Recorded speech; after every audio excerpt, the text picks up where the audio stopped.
Antes de comenzar con el nuevo capítulo, la práctica número 3 de electrorecubrimiento, no se olviden, tienen que en grupo ir trabajando de tal manera que el informe de esta práctica lo puedan subir al Classroom más una presentación.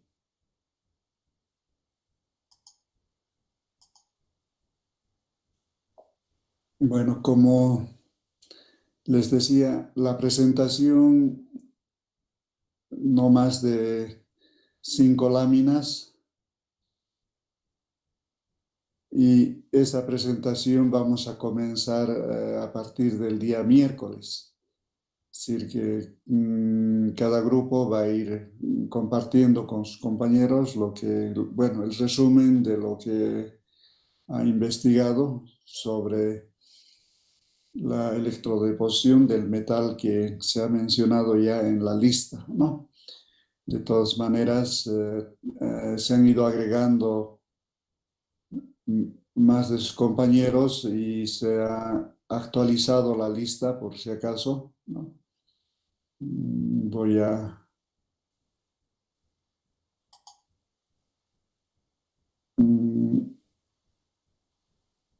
compartir con ustedes esta lista para que, bueno, esto está en el Classroom, ¿no? Entonces, son grupos de 2 estudiantes que se está trabajando. El informe y la presentación tienen que subir hasta el miércoles a las 7 a más tardar, ¿no? Cosa de que ya comencemos con estas presentaciones. Bueno, estoy pasando lentamente los grupos ya en la lista actualizada. Como ven, prácticamente son recubrimiento con todos los elementos metálicos que en la tabla periódica, si ustedes revisan la tabla periódica, se ha contemplado, bueno, porque prácticamente todos los metales se pueden utilizar para recubrir otro metal o piezas no metálicas, ¿no? Entonces, justamente la idea es de que trabajemos con cada uno de los metales para ver cuál es la tecnología, cómo se va haciendo este proceso, ¿no? Las condiciones técnicas de operación, es decir, la diferencia de potencial o FEM de trabajo, el tipo de electrolito, qué electrodos normalmente se puede utilizar en ese proceso y bueno, si es necesario hacer este proceso consta de diferentes etapas, mostrar esas etapas, ¿no? De esa manera, ustedes van a ir compartiendo cada uno de estos tipos de electrodepósito, como ya han debido ver en internet, ¿no? Hay diferentes recetas o protocolos para hacer cada uno de estos electrodepósitos. Entonces, escoger el proceso más utilizado en cada caso, ¿no? Bueno, en algunos hay varios tipos de proceso en varios medios, entonces ustedes de la revisión que hagan, naturalmente escogen el proceso más utilizado, ¿no? O donde tengan mayor información, y eso es lo que van a hacer en este formato, ¿no? Entonces, Justamente en el marco teórico hablar sobre los electrodos, el electrolito, la celda que normalmente se puede utilizar en este proceso, las condiciones técnicas, las etapas que se plantean para cada uno de los procesos, ¿no? Es decir, la preparación, el pretratamiento, luego el proceso de electrorecubrimiento y en algunos casos tal vez haya una etapa post-electrorecubrimiento, ¿no? Y bueno, cuáles son las principales aplicaciones y revisar si en nuestro medio hay alguna empresa que pueda hacer ese trabajo, si no a nivel internacional, ¿no? Y siempre no se olviden en el informe indicar de dónde han obtenido la información, ¿no? Entonces, es lo que tienen que ustedes trabajar hasta el día miércoles y vamos a ver si nos alcanza el tiempo en la hora y media que disponemos, o caso contrario vamos a continuar la subsiguiente clase, ¿no? Entonces, si hay alguna duda, alguna consulta al respecto, si no, vamos a ya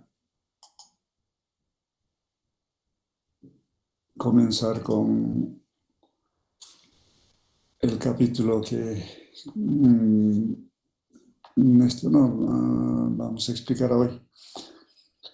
En los siguientes capítulos, este y los siguientes, a similitud de digamos, capítulo de electrodeposición, vamos a ir trabajando conjuntamente. Ustedes siempre van a tener algo que preparar, ¿no?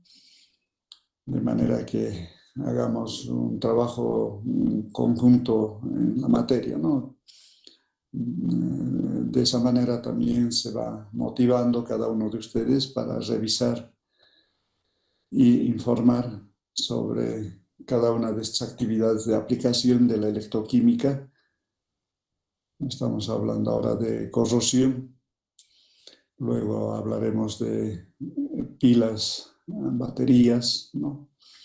Y aplicaciones ya ambientales de la electroquímica, ¿no? En cada uno de estos capítulos, entonces vamos a hacer trabajo conjunto, digamos, ¿no? Bien, entonces comencemos con este tema que es muy interesante también y muy aplicado en toda actividad. No se olviden que en cualquier actividad, ya sea comercial o industrial, ¿no? Normalmente utilizamos equipos o accesorios metálicos, ¿no? Y bueno, estos equipos, materiales, accesorios, instalaciones, ¿no? Desde la estructura, ¿no? De una instalación tiene componentes metálicos, entonces todo metal siempre es susceptible de degradarse o corroerse, ¿no? Y para hacer el mantenimiento de todo lo que les menciono, ¿no? Todas las partes metálicas, ¿no? De una instalación, normalmente en promedio se invierte entre un 10 a un 20% de los ingresos anuales en una actividad. Entonces, es un costo, ¿no? Que necesariamente se va realizando, ¿no? Entonces, como es un costo, un gasto que siempre tiene que incluirse en el presupuesto, las formas para reducir ese gasto anual, ¿no? Tiene que ver con el análisis de la corrosión electroquímica, las formas como podemos prevenir la corrosión Luego, el fundamento teórico de este proceso, ¿no? Espontáneo de degradación de los metales. Bien, entonces, el objetivo para analizar estos capítulos, ¿no? De corrosión y métodos para prevenirlos, ¿no? Lo vamos a ver en principio, el objetivo de este campo, ¿no? Que es una especialidad, ¿no? Y hay empresas que se dedican a hacer esta actividad. La terminología que se utiliza, ¿no? en corrosión, ¿no? Los elementos básicos para el análisis, factores de riesgo, ¿no? Que ocasiona la corrosión, ¿no? Y luego los métodos para prevenir y proteger, ¿no? Contra la corrosión. Es lo que vamos a analizar. Se escucha, ¿no? El volumen y la presentación, por favor, me indica. Sí, ingeniero, está muy bien. Sí, que se escucha. Perfecto. Bueno, al parecer ya han ingresado todos los que van a participar de la clase, voy a cambiar de pantalla y bueno, veremos ahí. Bien, entonces el objetivo de este capítulo es establecer los principios generales de la corrosión, ¿no? Investigar el deterioro de los materiales por la acción del medio en el que se utilizan. No se olviden que una estructura, un material, un equipo metálico puede estar, digamos, en contacto con un ambiente aéreo, ¿no? Con el suelo, o bien puede estar enterrado, como es el caso de las tuberías, ¿no? O sumergido dentro del agua o en contacto con el agua, como son nuestro, ¿no? Digamos, si ustedes piensan en nuestro medio, en el lago, ¿no? En los ríos, ¿no? Estructuras metálicas que están, digamos, en contacto con el agua permanentemente, ¿no? O bien conductos que tienen que transportar fluidos. Entonces, estos medios que hablamos, medio gaseoso, líquido o sólido, interactúan con las partes metálicas y, bueno, y pueden ocasionar el fenómeno que denominamos corrosión, ¿no? Entonces vamos a repasar además teoría, los factores de riesgo y los diferentes métodos que permiten prevenir. Bien, entonces, si recordamos el capítulo de electrometalurgia, ¿no? La obtención de un metal siempre partimos del mineral, ¿no? Que pueden ser ya sean óxidos o sulfuros, así se presenta en la naturaleza, ¿no? Raros son los metales que están en estado nativo, así como metal, ¿no? Siempre están mezclados o en combinación con esto, ¿no? Con, digamos, otros elementos, ¿no? Entonces, ya hemos visto que la metalurgia, utilizando energía, nos permite, digamos, mediante el proceso de concentración, refinación, luego el tratamiento para concentrar, ¿no? Puede ser térmico o otro tipo, ¿no? Al final obtenemos el metal, ¿no? De la pureza que queremos y luego podemos esto, ¿no? Ya procesar digamos, este metal para tener, ¿no? Ya el equipo o, ¿no? La tubería, tanques, etcétera, ¿no? Es ya el uso del metal mismo.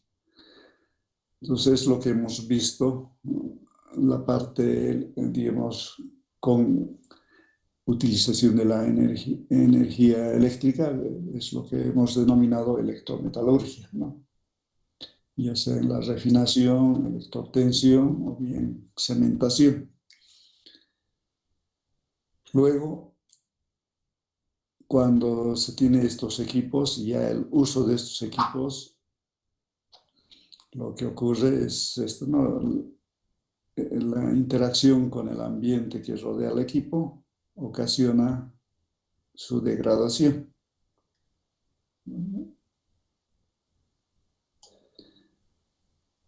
Entonces, todo metal, en realidad, absolutamente todos, a la larga se van corroyendo, ¿no? Incluso metales muy nobles, ¿no? O aleaciones como el acero, que se dice inoxidable, siempre es, digamos, sujeto a la corrosión, ¿no? Pese a que se puede indicar que es inoxidable, pero siempre va a sufrir en algún momento un proceso de corrosión, ¿no? Entonces, este proceso de corrosión lo que va a hacer es degradar y prácticamente volver al inicio, ¿no? De todo este proceso cíclico, ¿no? Es lo que ejemplificamos aquí en el caso del hierro, ¿no? Que viene como el mineral como óxido o sulfuro, se lo obtiene el metal, ¿no? Que se lo trabaja para fabricar tuberías o tanques, equipos, estructuras, ¿no? Y el proceso de corrosión, nuevamente, se retorna al óxido, ¿no? Entonces, de esa manera, véanlo, es un ciclo, ¿no? Aquí damos energía y en este sentido, normalmente es un proceso natural, ¿no? De la corrosión. Ahora, según la norma ISO 8044, el proceso de degradación, ¿no? Se define como la interacción físico-química entre el metal y su medio ambiente, ¿no? Que ocasiona modificaciones en las propiedades del metal y a menudo una degradación de las funciones que tiene, ¿no? Para el que se ha construido digamos, esta instalación, ¿no? Entonces, de esa manera está definido esto, ¿no? La corrosión. Entonces, la corrosión es un proceso natural y espontáneo, ¿no? Entonces, delta G del proceso de corrosión es menor a cero, o en términos electroquímicos, la FEM es positivo, ¿no? Entonces, cuanto mayor ha sido la energía gastada en la obtención del metal, mayor va a ser la facilidad para corroerse. Y es un dicho y en práctica eso ocurre, ¿no? Cuanto más difícil es obtener un metal, más fácil es degradarlo. Eso termodinámicamente, bueno, se lo puede ver también de esa manera, ¿no? Entonces, normalmente diferenciamos, ¿no? Algunos metales que son, digamos, más resistentes, ¿no? Que resisten mejor a la corrosión. A esos metales denominamos metales nobles, y otros que muy fácilmente se pueden degradar, ¿no? A esos metales denominamos metales activos, ¿no? Entonces, en definitiva, como digamos, en el ser humano, ¿no? Incluso en todo ser, ¿no? Siempre va a haber un motivo para esto, ¿no? Digamos, decaer, ¿no? Entonces, en el caso de los metales, la corrosión viene a ser, haciendo referencia a este mal, el cáncer de los metales, ¿no? Bien, entonces, ya entrando en la parte del fundamento teórico, ¿no? Vamos a recordar lo que es el orden de descarga, ¿no? Entonces, si nosotros nos referimos a procesos redox, ¿no? Tenemos que hablar de cátodo o bien ánodo, ¿no? Entonces, decimos que el orden de descarga, ¿no? O facilidad de reacción redox, ¿no? En el cátodo, la descarga o depósitos catódicos, ¿no? Van a tener lugar en la secuencia de potenciales de reducción decrecientes, ¿no? Aquí ven ustedes una serie electroquímica donde los electrones están a la izquierda. Entonces tenemos reacciones de reducción, ¿no? Entonces, litio más uno, más un electrón, litio metálico, ¿no? Es una reacción de reducción en cada caso, ¿no? Los potenciales están ordenados desde el valor más negativo hasta el más positivo, ¿no? Entonces, en el cátodo, si tomamos en cuenta, ¿no? En el cátodo, entonces vamos a tener el orden de descarga potenciales de oxidación crecientes, ¿no? O, ¿no? Potenciales de reducción, ¿no? Digamos, decrecientes en este sentido, ¿no? En el cátodo. Esa es la flecha, lo que les indica, ¿no? El orden de descarga en el cátodo.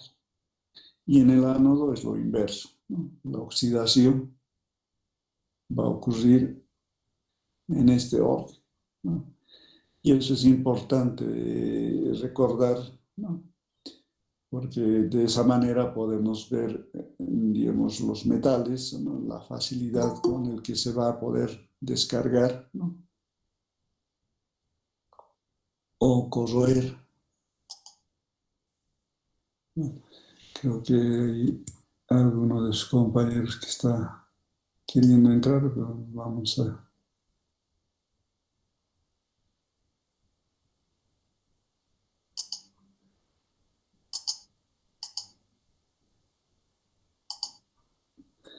Bien, entonces, en la serie electroquímica, entonces ustedes siempre tienen que fijarse, ¿no? Si es una serie de oxidación o de reducción, ¿no? Entonces, de esa manera, ustedes analizan, ¿no? Por ejemplo, en este caso, ya tienen ustedes los electrones a la derecha, es una serie de potenciales de oxidación, ¿no? Entonces, ahí el metal, cualquier metal, está pasando a un estado de oxidación mayor, ¿no? Entonces, bueno, como decíamos, podemos, haciendo referencia a esta lámina, ¿no? Metales activos y metales nobles. Aquí podemos diferenciar, digamos, en una línea de los metales que vendrían a ser, digamos, más nobles que estos otros, ¿no? Que vendrían a ser metales activos, ¿no? Entonces, de esa manera, bueno, utilizamos la serie electroquímica para esto, ¿no? Digamos, considerar un metal en comparación con otro metal, ¿no? Bien, entonces, la corrosión, como ya les decía, va a ser siempre importante a la hora de definir, ¿no? El gasto anual que tenemos que incurrir para evitar la corrosión. Pero un segundito, vamos a seguir.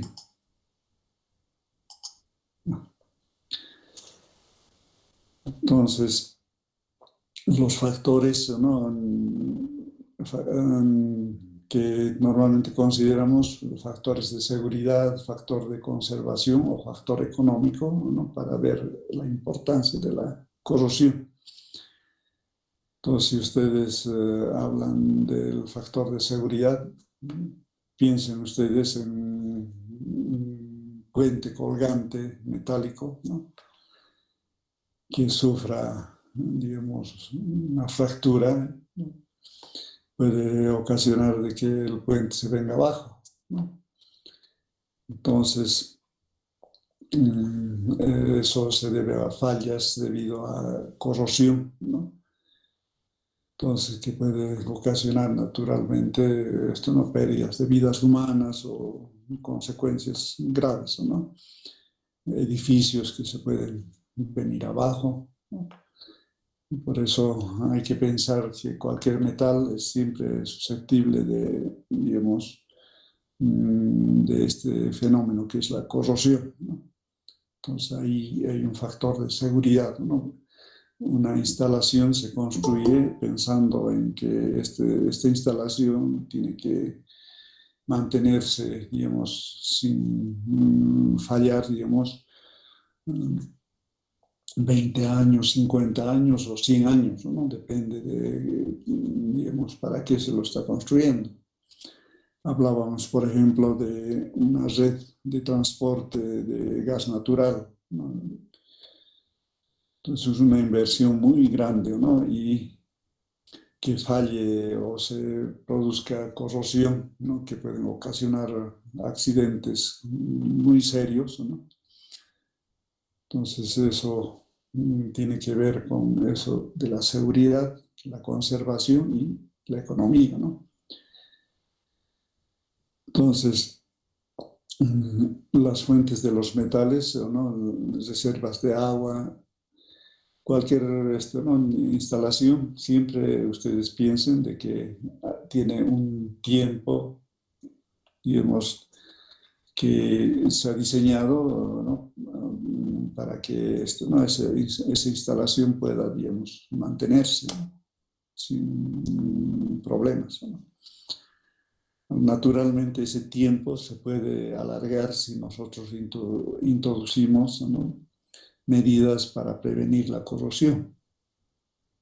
Ese es el objetivo de esto, ¿no? Del análisis que estamos haciendo, ¿no? Si bien está diseñado para que pueda, digamos, una instalación mantenerse 20 años o 50 años, podemos duplicar ese tiempo o alargar mucho más, pero siempre que introduzcamos esto, ¿no? Digamos, medidas para minimizar o evitar la corrosión, ¿no? Entonces, no se olviden que ahí, por un lado, el factor económico, ¿no? Es decir, si ustedes van a implementar una industria, necesitan, por decir, equipos metálicos, ¿no? Piensen que esos equipos pueden durar, por decir, un año, un equipo, digamos, que denominamos ordinario porque al final no tiene mucho tiempo de vida, ¿no?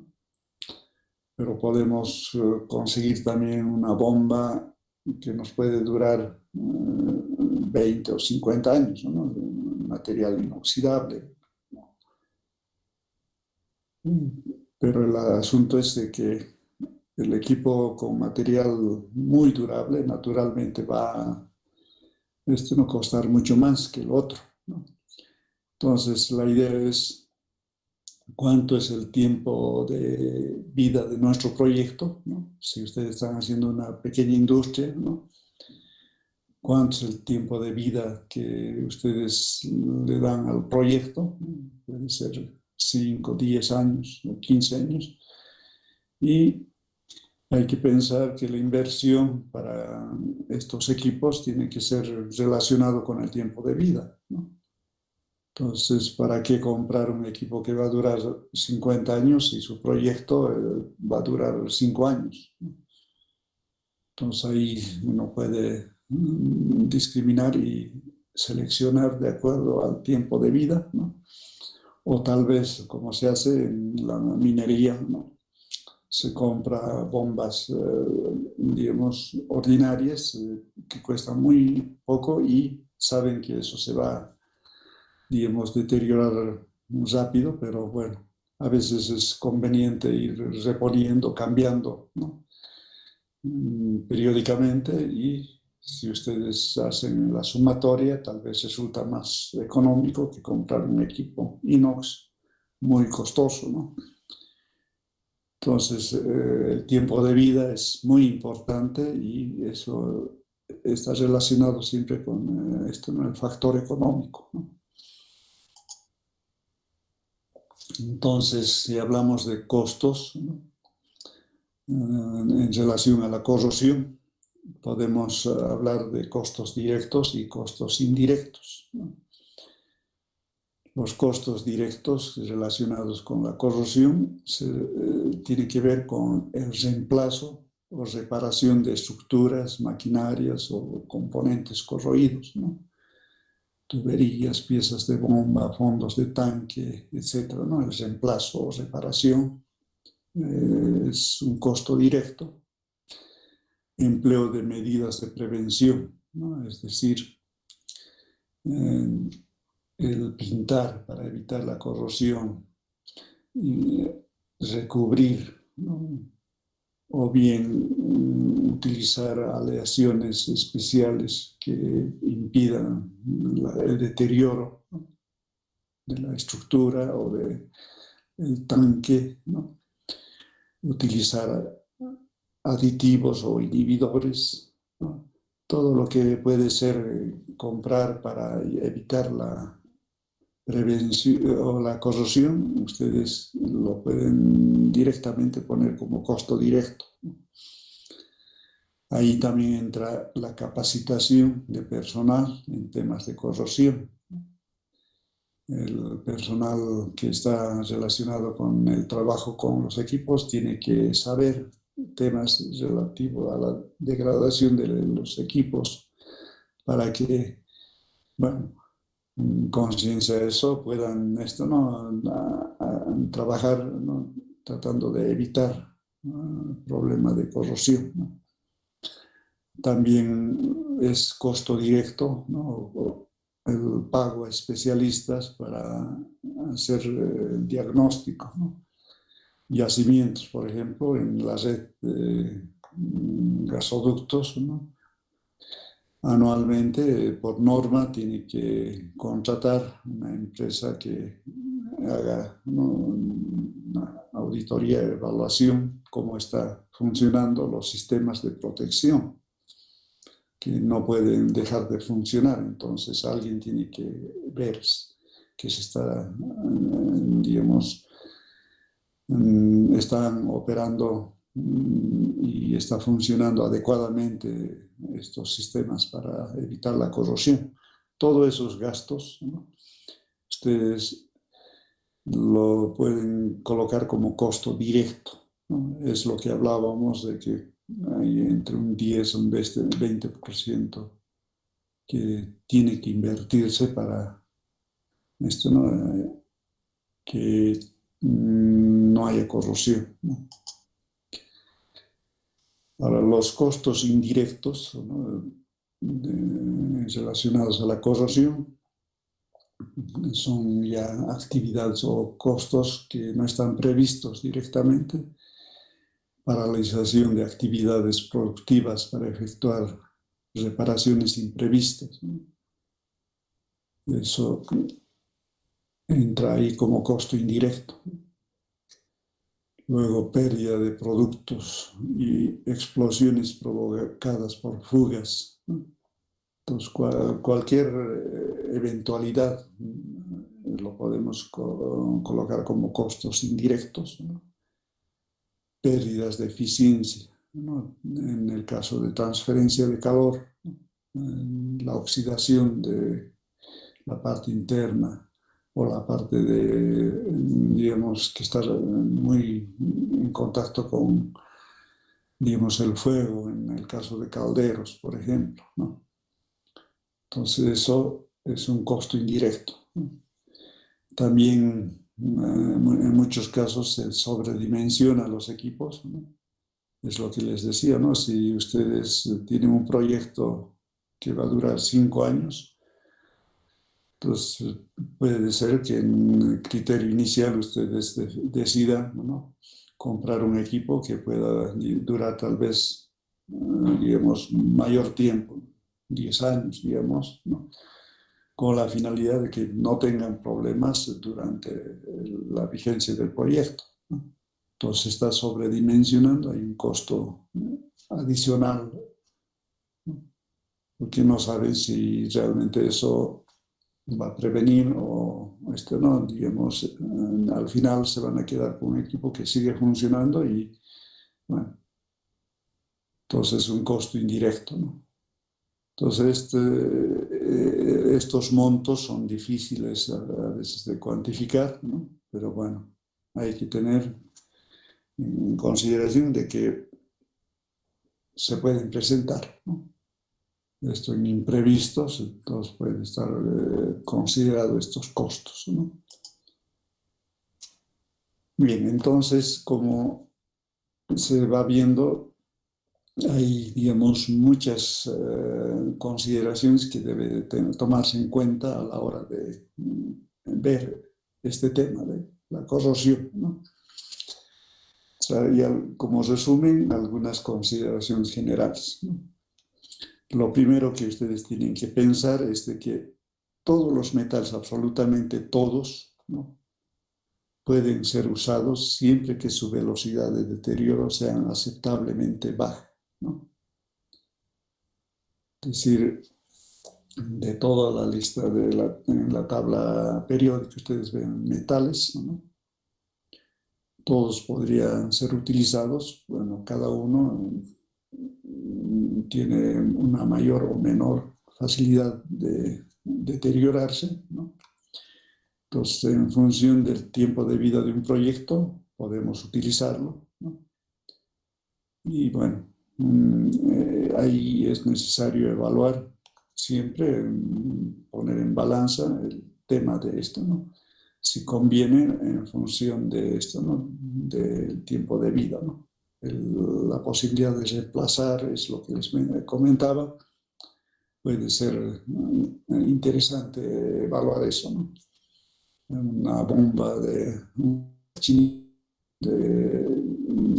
acero negro, ¿no?, puede ser aceptablemente utilizable si es que no ocasiona contaminaciones o que para trasvasar fluidos, por ejemplo, sabiendo que se va a ir, digamos, deteriorando, se va a ir corroyendo, y cuando ya sea necesario, cambiar por otro, ¿no?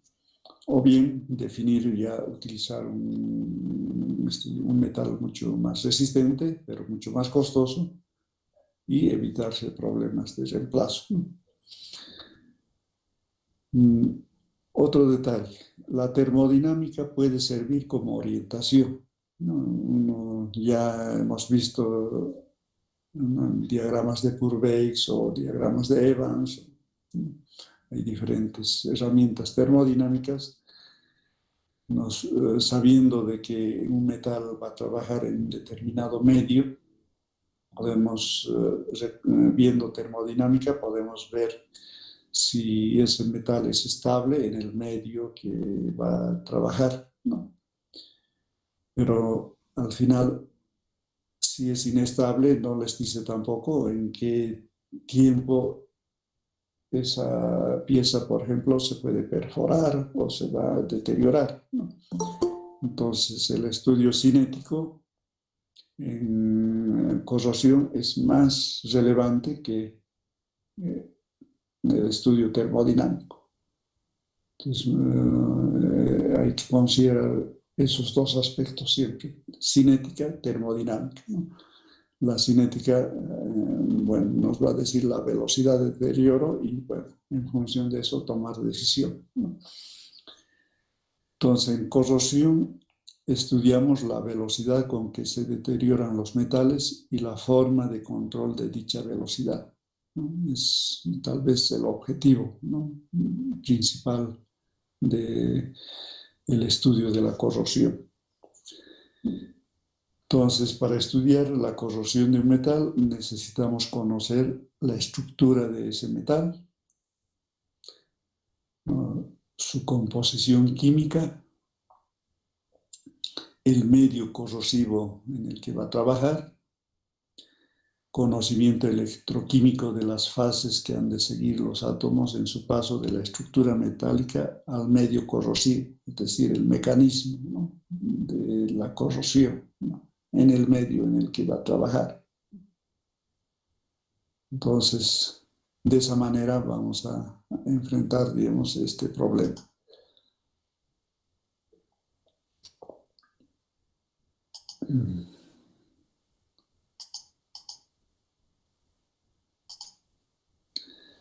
Bien, entonces vamos entrando ya en profundidad con el tema de corrosión.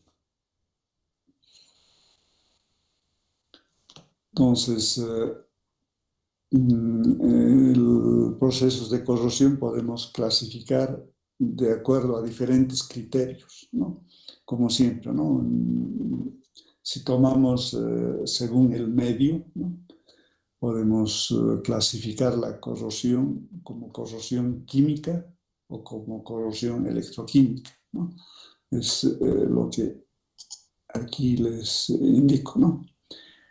Según el mecanismo también se menciona, pero bueno, según el medio, o bien en algunos textos van a ver según el mecanismo, ¿no?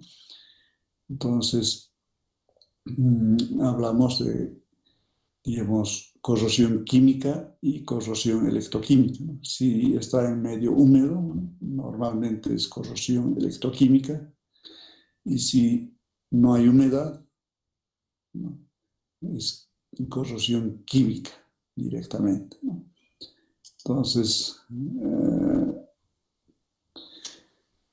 Entonces, esta clasificación según el medio, no se olviden, corrosión química, donde no hay reacción redox, en otras palabras, ¿no?, es directamente una reacción química donde no hay transferencia de electrones, ¿no? Y en cambio, la corrosión electroquímica, donde sí hay una reacción redox, ¿no?, transferencia de electrones, ¿no? Entonces, de esa manera podemos clasificar según el medio. Otra forma de clasificar, especialmente para hacer auditoría del proceso de corrosión, es según la forma. Es decir, observando el proceso de corrosión, entonces podemos definir, ¿no?, la forma como se está corroyendo, ¿no? Entonces, hablamos de una clasificación según la forma de la corrosión, ¿no? Pues ahí ustedes tendrían una variedad de tipos de corrosión, ¿no? Corrosión uniforme, corrosión en placas, por picado, en rendijas, intergranular, bajo tensiones. Bueno, esta clasificación es muy útil, como indicaba, para hacer la auditoría o evaluar los daños, ¿no? Entonces, vamos a ver en principio este tipo de clasificación y luego entraremos, ¿no?, ya según el medio. Bien. Bueno, entonces, en corrosión donde no hay reacción redox, ¿no?, se puede formar óxidos del metal, ¿no?, debido a una reacción de oxidación directa, ¿no?, debido a la temperatura normalmente, ¿no? Entonces, hagan de cuenta, por ejemplo, con seguridad, bueno, si han entrado al laboratorio y han puesto, por ejemplo, material de hierro en una mufla, ¿no?, se van a dar cuenta de que si la temperatura relativamente es alta, cuando sacan esta pieza metálica, digamos, material de hierro, ¿no? Y van a observar de que se ha cubierto con una capa oscura, ¿no? De óxido de hierro, ¿no? Entonces ha habido una reacción de oxidación, ¿no? Directa, ¿no? Donde no ha habido, digamos, intercambio de electrones, ¿no? Es el ejemplo clásico de esto, ¿no? De oxidación o corrosión del hierro, ¿no? Entonces, para evaluar este tipo de corrosión, ¿no? Corrosión química, ¿no? Utilizamos la relación de P/B, así se denomina, debido a esto, ¿no? A los dos investigadores que han investigado esta forma de análisis, ¿no? Entonces, en realidad, la relación P/B solamente es una relación de volúmenes, ¿no? Es la relación del volumen del óxido que se forma, ¿no? Del metal, ¿no? Y el volumen del metal original, sin oxidarse, ¿no? Entonces, al oxidarse, cambia de esto, ¿no? De densidad o de volumen, ¿no? Y esa relación nos permite evaluar, ¿no? El tipo de, digamos, de corrosión, ¿no?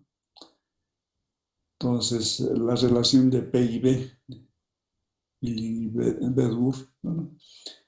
Como les digo, matemáticamente se lo puede expresar de esta manera, ¿no? Entonces, es aquí densidad del metal, es la densidad del óxido en mayúscula, ¿no? Ustedes ven que es una división, ¿no? Multiplicado por el peso molecular del óxido y ¿no? Del metal. Entonces, en realidad es una relación de densidades. Cuando la relación P/B, entonces esta relación es mayor a 1, decimos que el óxido es continuo, y cuando P/B es menor a 1, se tiene un óxido poroso, ¿no? Entonces, bueno, vamos a aclarar esa figura con esta relación, ¿no? Entonces, cuando ustedes piensen en una plaquita de hierro, ¿no? Que está pulido, digamos, ¿no? Y colocamos en un horno, elevamos la temperatura y se recubre de óxido, ¿no? Entonces decimos que al oxidarse cambia de volumen o de densidad, ¿no? Entonces, hagan de cuenta de que esa relación de densidades, ¿no? Que decíamos aquí, ¿no? Del óxido formado y del metal, ¿no? Original, ¿no? Entonces, puede ser esa relación menor a 1 o mayor a 1, ¿no? Entonces, cuando es menor a 1, entonces el crecimiento es lineal. Ustedes, Y vendría a ser el espesor ¿no? De óxido que se va formando. Entonces, si ustedes integran esta relación, que es igual a una constante, de Y va a ser igual a K por dt, ¿no? Integra, como es una constante, van a ser, entonces el incremento de espesor va a ser directamente proporcional, ¿no? Al tiempo, ¿no? Es decir, conforme va pasando el tiempo, la capa de óxido se va a ir incrementando, ¿no? Linealmente, ¿no? Entonces hay una pendiente de una línea recta, ¿no? Eso quiere decir, así físicamente, si ustedes lo piensan, ese óxido, ¿no?, que se va formando, en realidad es una reacción del metal con el oxígeno, ¿no? Entonces el oxígeno en realidad tiene, digamos, acceso al metal en todo momento, ¿no? Es decir, el óxido que se forma es, digamos, de menor volumen, ¿no?, de tal manera que hay poros en la superficie. Esos poros permiten que el oxígeno ingrese y se ponga en contacto en todo momento con el metal, ¿no?, para que vaya reaccionando y la capa de óxido vaya aumentando. Entonces, esa característica ustedes lo tienen, esto, ¿no?, con capas de óxido poroso, ¿no?, con el PIB menor a 1. En cambio, cuando PIB es mayor a 1, ¿no?, ustedes tienen esta relación, el incremento, la razón de incremento respecto al tiempo, ¿no?, es inversamente proporcional al espesor del óxido formado, ¿no? Entonces, si ustedes integran esta relación, ¿no?, no es una relación lineal, ¿no?, es un crecimiento parabólico. Eso quiere decir físicamente de que el óxido que se va formando es un óxido compacto, ¿no?, que impide que el oxígeno o el aire ingrese al interior y pueda reaccionar con el metal, ¿no? Cuanto más, digamos, mayor espesor tenga esta capa de óxido, más difícil es que ingrese el oxígeno para reaccionar con el metal. Entonces, a un principio es, digamos, relativamente fácil este crecimiento de óxido, pero conforme pasa el tiempo, ya ¿no?, la velocidad de crecimiento de la capa de óxido se va a hacer cada vez más lento y al final prácticamente ya no incrementa, ¿no? Entonces, el óxido que se ha formado es compacto, ¿no?, y matemáticamente ustedes lo pueden determinar integrando esta relación, ¿no? Y bueno, de esa manera se puede tener, digamos, el espesor que va a tener la capa de óxido en un tiempo determinado, ¿no? Es simplemente tener,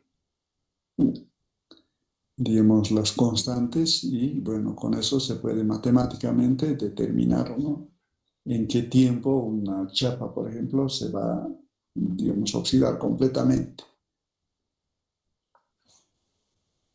Entonces, no se olviden, entonces tenemos esos dos comportamientos, ¿no?, que se lo puede en función de PIB, ¿no?, establecer, ¿no? Y como ya les decía, es simplemente la relación de volúmenes del óxido que se forma, ¿no?, y con ¿no?, el volumen del metal original. Y matemáticamente lo podemos cuantificar de esa manera. Y los ejemplos de, digamos, ese comportamiento, ustedes, comportamiento lineal, ¿no?, el crecimiento de óxido poroso, tienen aquí, ¿no?, magnesio, estroncio, bario, litio, potasio, ¿no?, metales alcalinos, básicamente, o alcalino-térreos, ¿no? Y aquí estos otros metales que forman óxido compacto, ¿no?, que conforme se va oxidando, la capa de óxido protege al metal y evita que la velocidad de corrosión, ¿no?, ¿no?, digamos, cada vez se haga menor, ¿no? Y al final, bueno, se protege el metal mismo, ¿no? Entonces ustedes vean, cuanto más PIB, ¿no?, más resistente el metal, ¿no? Si comparan el cromo con el hierro o el cobre, ¿no? Ustedes vean este valor, 3,92 comparado con prácticamente 1,7, 1,59, ¿no? Entonces, cuanto mayor es el PIB, entonces más resistente a la corrosión, ¿no? Va a durar más una chapa de estos metales, ¿no?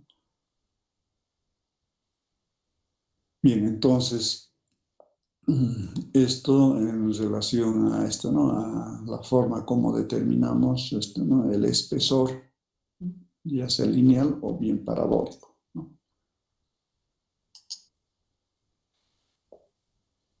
Entonces, la corrosión, según la morfología, es decir, según la forma, ¿no? Habíamos indicado un listado según la clasificación de corrosión, según la forma, ¿no?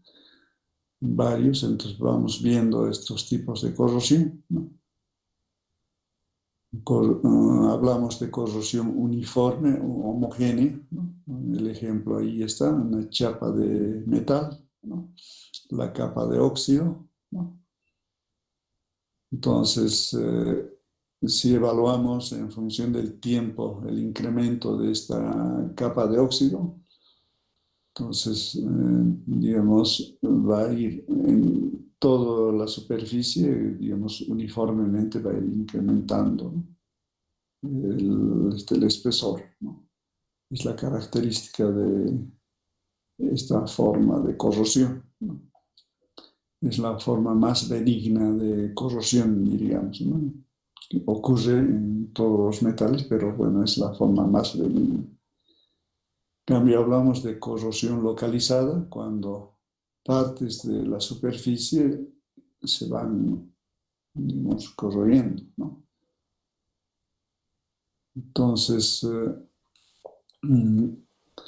si estas partes, por ejemplo, son orificios que van formando, entonces puede ser que en esas partes al final logren perforar esta chapa de metal, ¿no?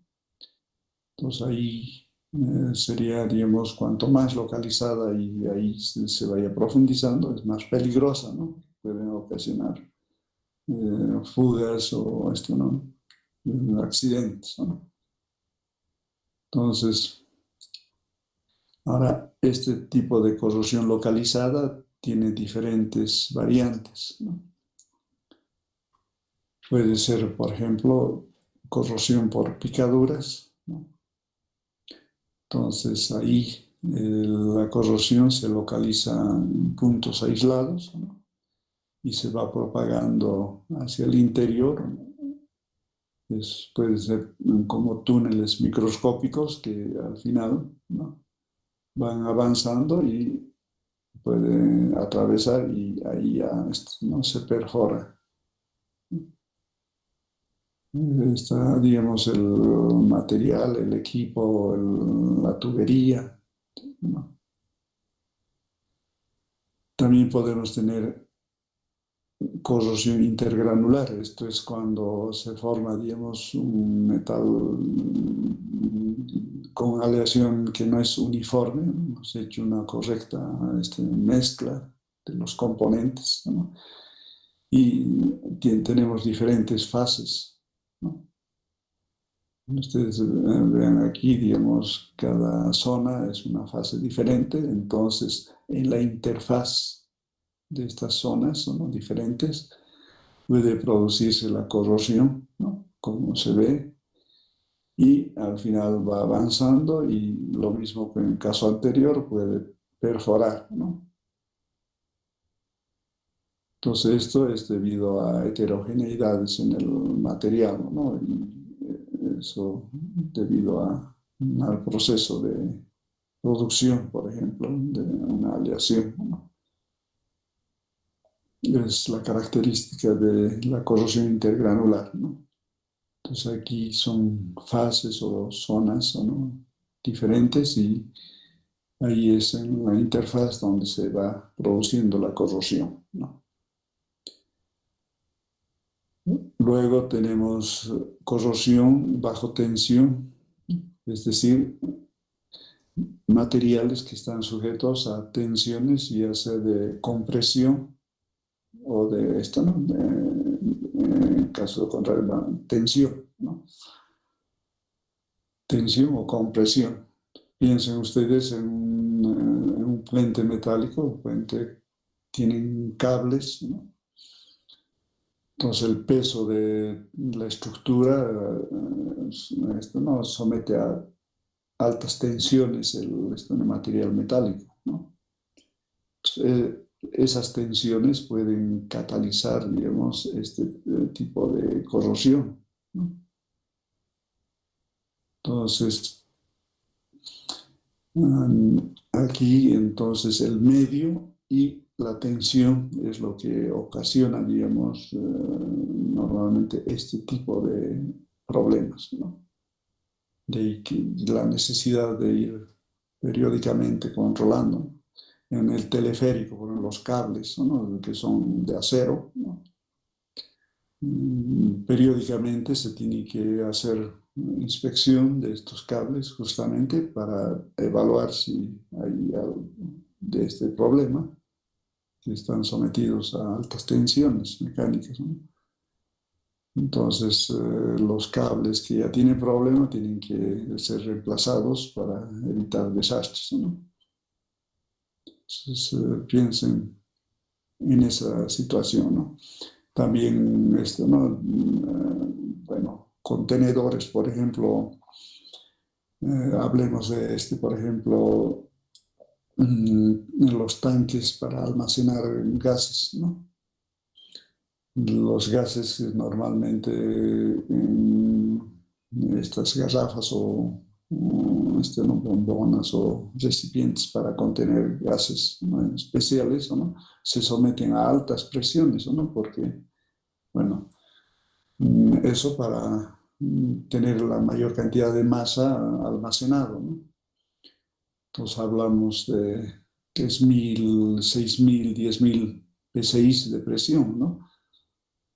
Entonces, esas altas presiones naturalmente someten al metal a este problema, ¿no? Y por eso estos recipientes, por norma, tienen que ser controlados periódicamente, ¿no? Entonces, se tienen que hacer pruebas de resistencia y de corrosión, justamente, pruebas radiográficas incluso para ver si no hay problemas de reducción de espesor o este tipo de, ¿no? De corrosión, ¿no? Por picaduras intergranular o bajo tensión, ¿no? Entonces, eso es muy importante, por eso, y tener ese criterio, ¿no? Por ejemplo, si uno entra a trabajar en una planta donde utilizan, digamos, tanques para almacenar gases a alta presión, uno tiene que ver, ¿no? Cuándo ha sido inspeccionado, ¿no? Y si se cumple la norma de esto, ¿no? Hacer la inspección periódica, ¿no? Entonces, esos criterios son ingenieriles que uno tiene que siempre tener, ¿no? En cuenta y, bueno, eso sirve para que uno pueda dar alerta, ¿no? Bueno, corrosión selectiva, ¿no? Se presenta, como dicen, aleaciones compuestas de dos o más fases, ¿no? Aquí es una fase y aquí es otra fase, ¿no? Entonces, podemos tener ahí corrosión bueno, intergranular, si son ese problema, ¿no? O bien directamente la fase que, bueno, es termodinámicamente más inestable, ya sufrir una corrosión más ¿no? agresiva, ¿no? Entonces eso también es conveniente considerar, ¿no? Otro tipo de corrosión es la corrosión galvánica, ¿no? Esto ustedes tienen que considerar, bueno, el ejemplo, antes de definir este tipo de corrosión, ¿a qué se debe, por ejemplo, cuál es el principio para medir la temperatura con un termopar? En realidad, ustedes se han preguntado, lo que hacemos es poner en contacto dos metales, ¿no?, diferentes, ¿no? Y en el punto de contacto se produce esto, ¿no?, digamos, justamente esto, ¿no?, una diferencia de potencial, ¿no? Y eso es proporcional a la temperatura, ¿no? Entonces, ese principio es lo que aquí en realidad entra en juego, ¿no? Cuando ponemos en contacto dos metales diferentes o incluso el caso de un metal que tienen, digamos, años de fabricación diferentes, ¿no? Un metal antiguo y uno recién ¿no?, fabricado, se pone en contacto, ya son, ¿no?, digamos, estamos poniendo en contacto dos, digamos, metales o dos, digamos, zonas de metal que van a ocasionar, digamos, una diferencia de potencial, ¿no? Entonces, las características del material ahí es importante, ¿no? Entonces, ahí en la interfaz entre las dos zonas o los dos metales se produce una diferencia de potencial y esa diferencia de potencial ya ocasiona, digamos, corrosión. De esa manera, véanlo. Entonces, ya sean dos metales o dos fases diferentes del mismo metal, puede ocasionar este tipo de corrosión galvánica.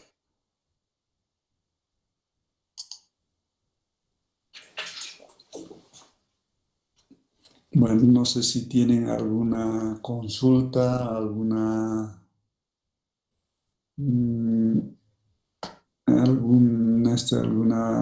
cuestión que es necesario ir aclarando, porque, bueno, estamos pasando esto, ¿no?, a describir la corrosión, las características de diferentes tipos de corrosión según la forma. Ahora vamos a entrar a corrosión electroquímica, ¿no?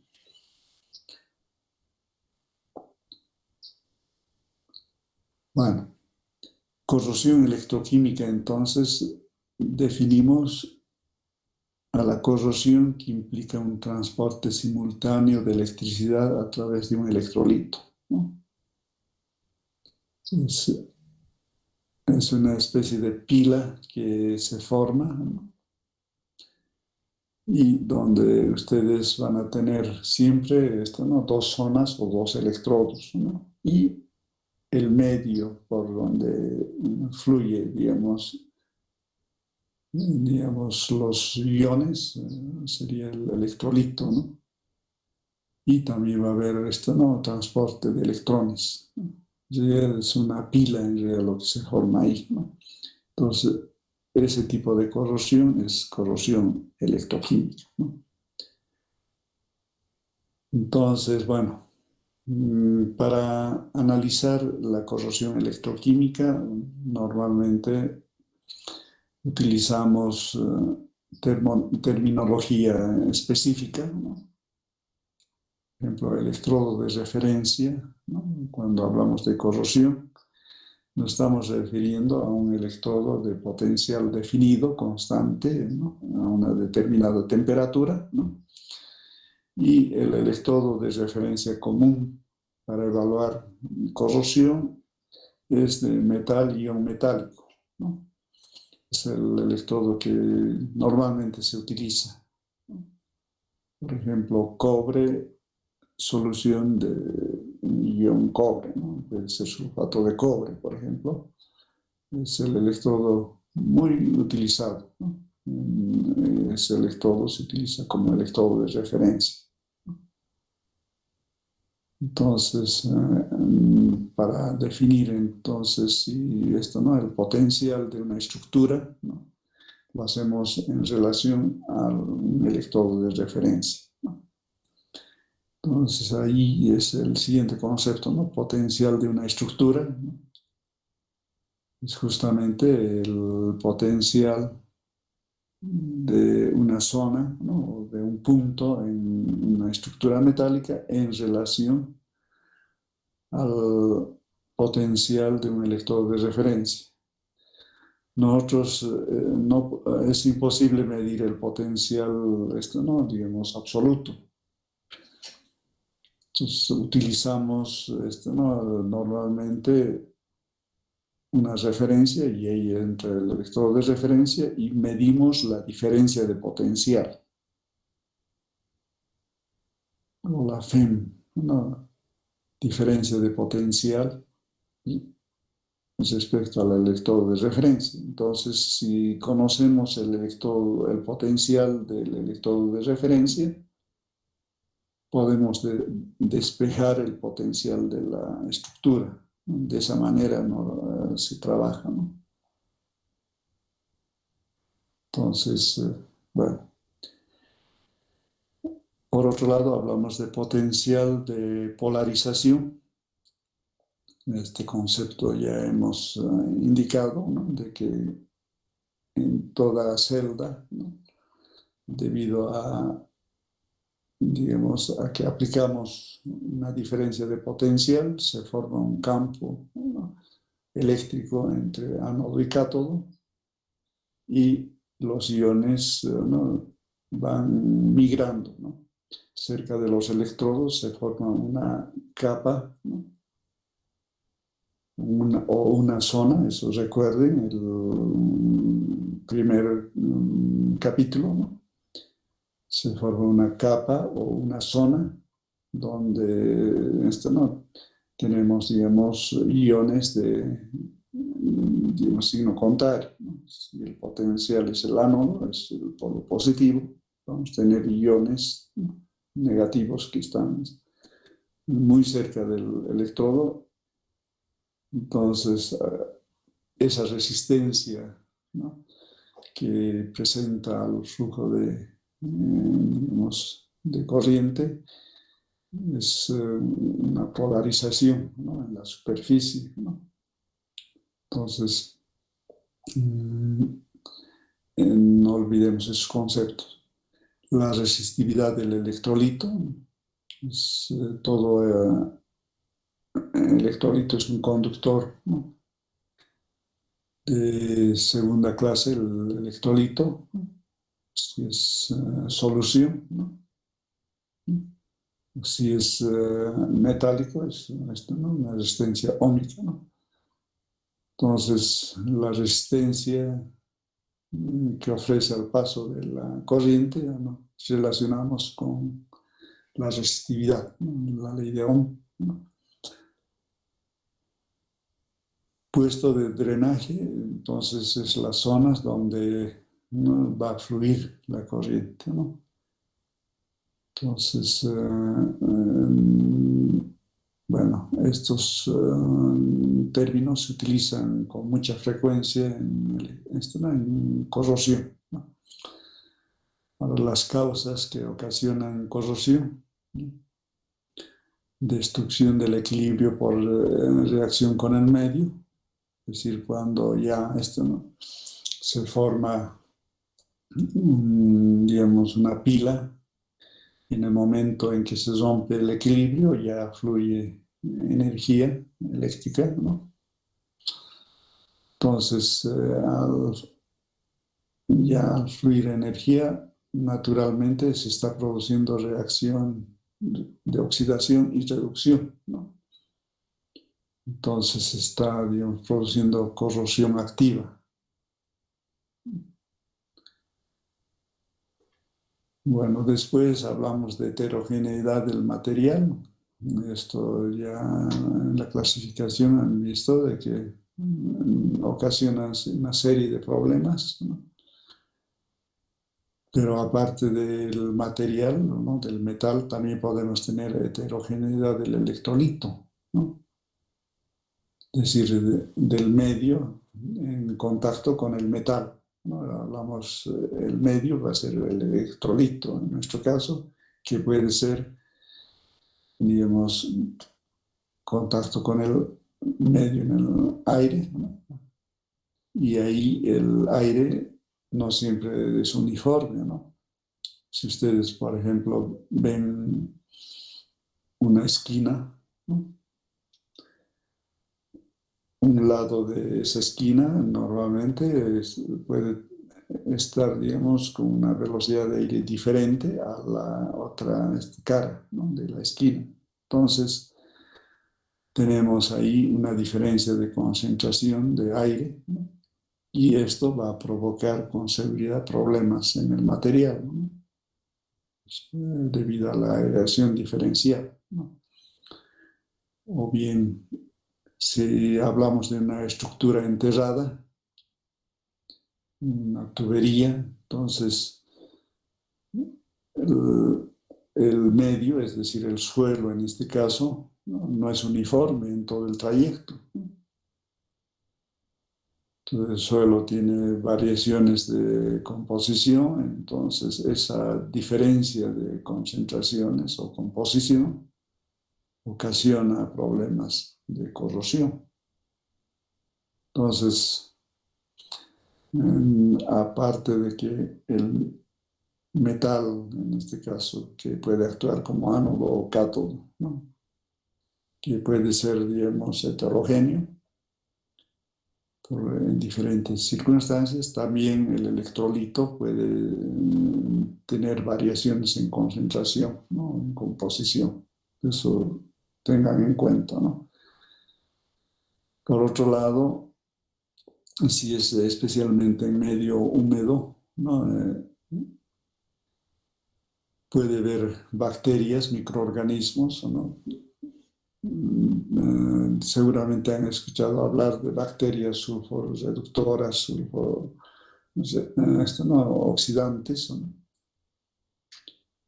Entonces, hay bacterias que catalizan, ¿no?, justamente estos procesos de corrosión, ¿no? Entonces, cuanto más concentrado estén las bacterias, más corrosivo va a ser el medio, ¿no?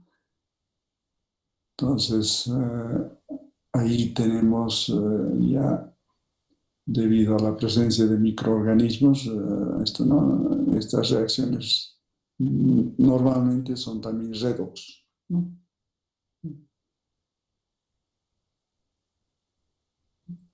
Luego, corrientes vagabundas, eso se refiere a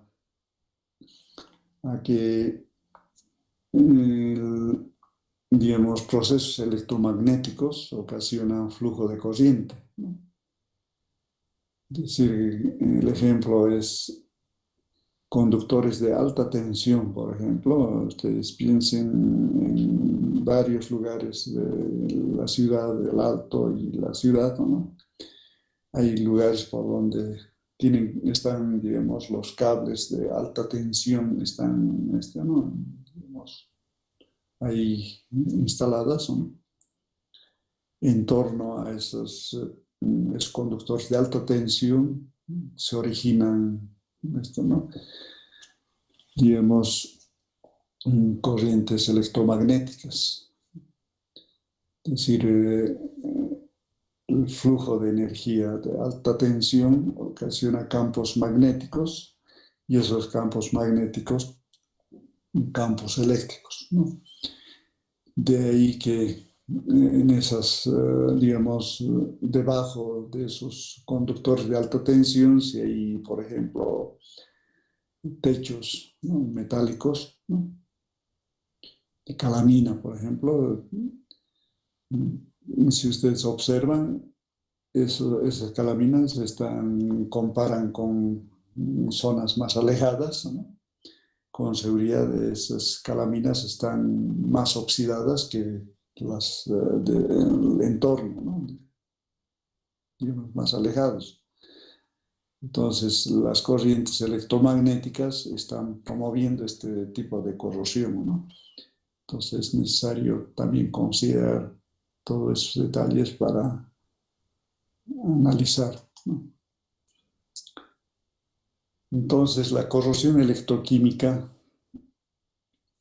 normalmente húmeda se lo denomina porque necesita un medio, ¿no? Un electrolito,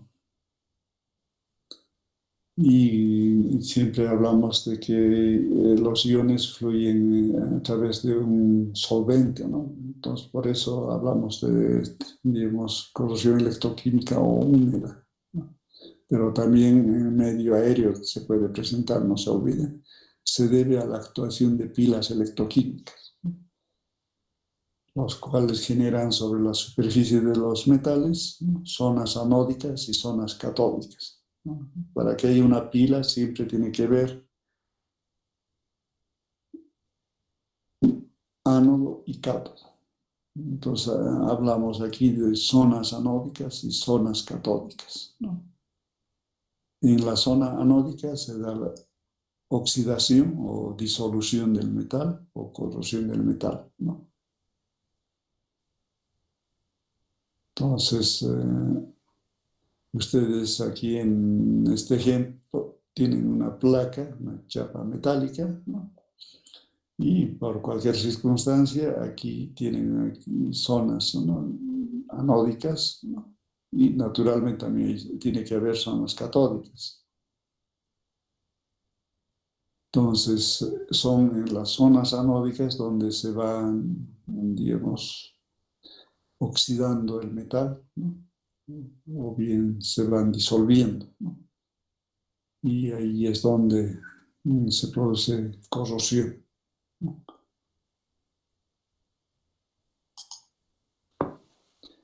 Bueno, veamos esta parte más.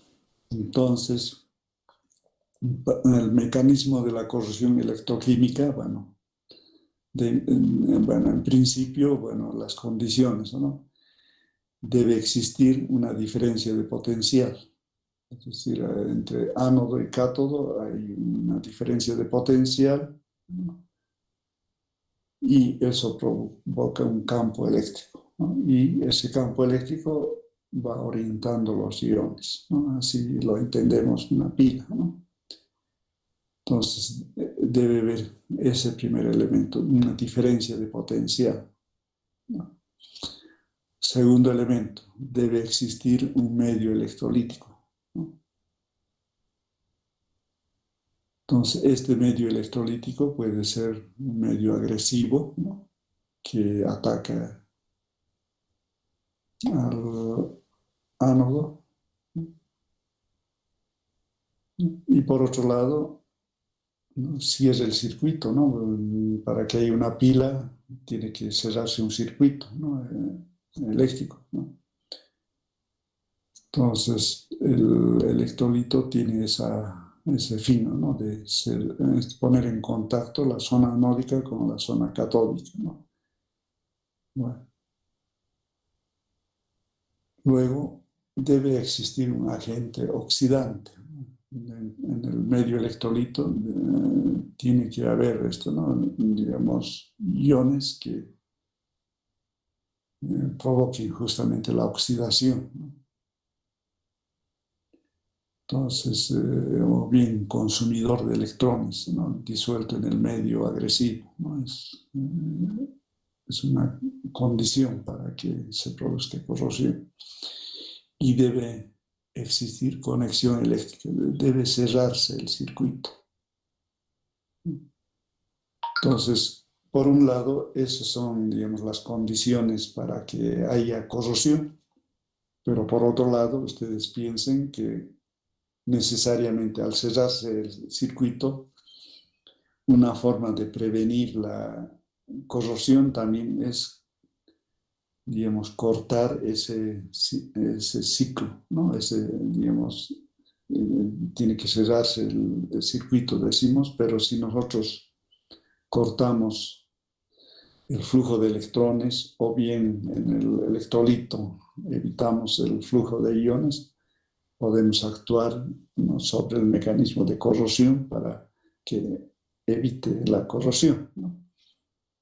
Entonces, estas son las condiciones para que haya corrosión, pero por otro lado, esto también nos da una idea de que podemos intervenir en una de estas condiciones para que se evite ¿no?, la corrosión misma. Entonces, es lo de bueno, ¿no?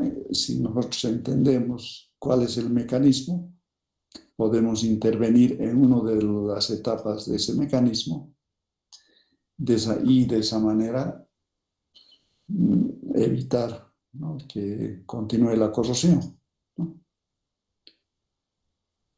Entonces aquí ustedes tienen esto, ¿no?, en forma gráfica, lo que ocurriría con esto, ¿no?, con una placa de hierro, ¿no? Entonces la zona anódica, ¿no? No se olviden que en el ánodo se produce la oxidación. Entonces aquí el hierro está oxidando a hierro más 2 y se está liberando 2 electrones, ¿no? Entonces, como aquí tiene que cerrarse el circuito, estos electrones tienen que circular, ¿no?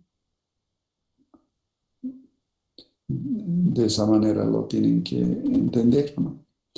Y por otro lado, en el cátodo, ¿no?, hay una reacción de reducción, ¿no? Entonces, esa reacción de reducción, en este caso, lo ven el oxígeno con los electrones y nos da esto, ¿no?, oxidrilo, ¿no? Es la descomposición del agua en este caso. Bueno, de esa manera entonces entiendan este proceso, ¿no?, que está cerrando. Esto vamos a comenzar la continuación justamente con esto para recordar. No sé si tienen alguna duda, si no hay duda, bueno, voy a atender el teléfono. Bueno, entonces la última instrucción es el día miércoles. Bueno, no vamos a continuar con esto, sino vamos a comenzar con las presentaciones de los grupos, ¿no? Y para eso ustedes antes tienen que ¿no?, enviar al Classroom ¿no?, su informe y la presentación. Bueno, no sé, ahí vamos a quedar. Bueno, entonces yo me estoy despidiendo hasta el día miércoles.